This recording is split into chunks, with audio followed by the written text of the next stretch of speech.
Good morning बच्चों। Good morning sir. आज हम लोग साधारण ब्याज कैसे निकाला जाता है एक प्रश्न को हल करेंगे। इस प्रश्न को ध्यान से देखिए। इस प्रश्न में क्या लिखा हुआ है? तो इस प्रश्न में लिखा हुआ है कि रुपये 5000, ये रुपये का सिंबल है। ये क्या है? रुपये का सिंबल है। तो ये सिंबल है रुपये का। अगर कोई भी अंक के पहले इस तरह से लिखा हुआ देखोगे तो उसको रुपया पढ़ना है, रुपया समझना है। क्या पढ़ेंगे? हाँ, तो यहाँ 5000 रुपये राशि 4% वार्षिक दर पर 3 वर्ष के लिए उधार ली जाती है। कितने वर्ष के लिए उधार ली जाती है? 3 वर्ष के लिए। और कितना राशि? 5000। दर क्या है? 4%। इस राशि पर साधारण ब्याज तथा 3 वर्ष के अंत में भुगतान की जाने वाली राशि ज्ञात कीजिए। इस प्रश्न में लिखा हुआ है। इस प्रश्न में माने क्या निकालना है, इस चीज को जानना बहुत जरूरी है। तो इसमें हम लोग समझेंगे कि इस प्रश्न में हमको क्या निकालने के लिए बोला जाता है। तो अक्सर हम लोग ध्यान देते हैं बच्चे गणित इसलिए नहीं हल कर पाते हैं क्योंकि उनको पता ये नहीं होता है कि क्या निकालना है। जब वो पता कर लेंगे कि क्या निकालना है तब तो चुटकी में हिसाब हल कर लेंगे।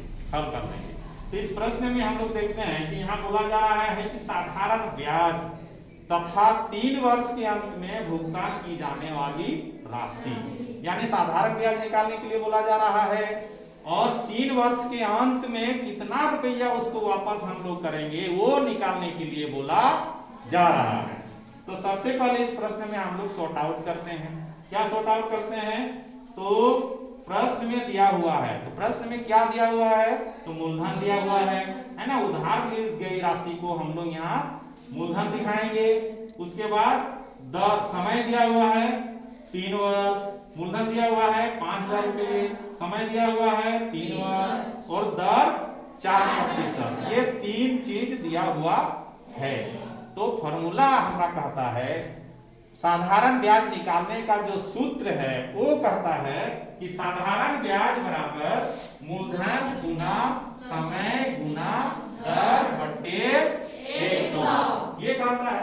तो हम सॉर्ट आउट पहले ही कर लिए हैं कि मूलधन कितना है 5000, समय कितना है 3 वर्ष, दर कितना है 4%। तो इस तरह से मूलधन 5000 गुना 3 गुना 4/100 लिख लिया। अब यहाँ एक समस्या आती है काटने की कि कैसे काटा जाए।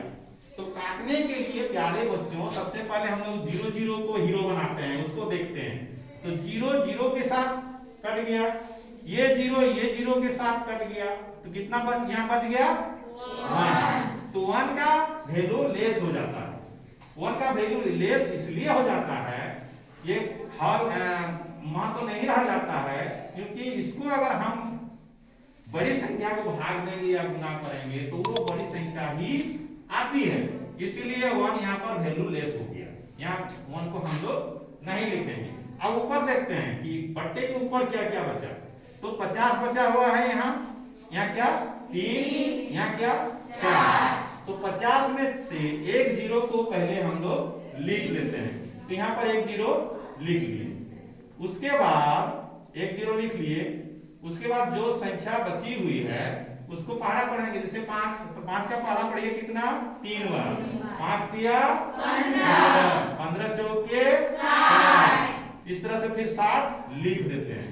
तो 60 जैसे ही लिखे और एक 0 पहले हम लिखे हैं वो मिला करके कितना पढ़ेंगे इसको 600 और रुपये का सिंबल आगे लिख देंगे कि 600 रुपये। इस तरह से साधारण ब्याज मेरा 600 रुपया क्या हो गया, निकल गया, ज्ञात हो गया। अब यही साधारण ब्याज और जितना रुपया हम उधार लिए थे उसको मिला के क्या करना होगा, वापस करना होगा ना।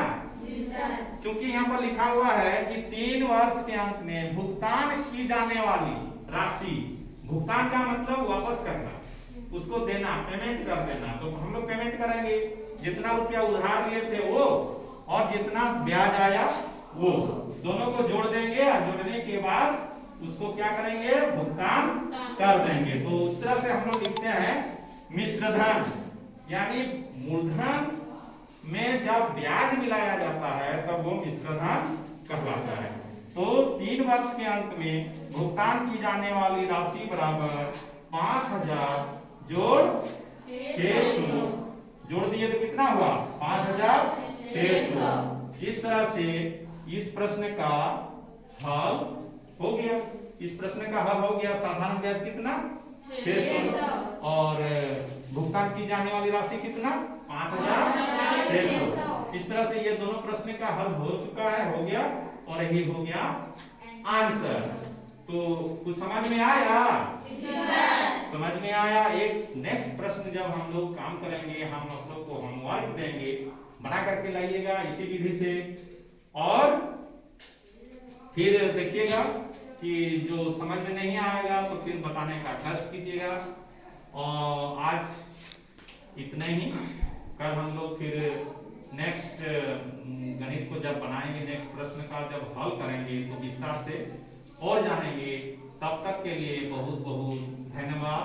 आप स्वच्छ रहें, सुरक्षित रहें, मास्क जरूर लगाएं। बहुत बहुत धन्यवाद। Thank you.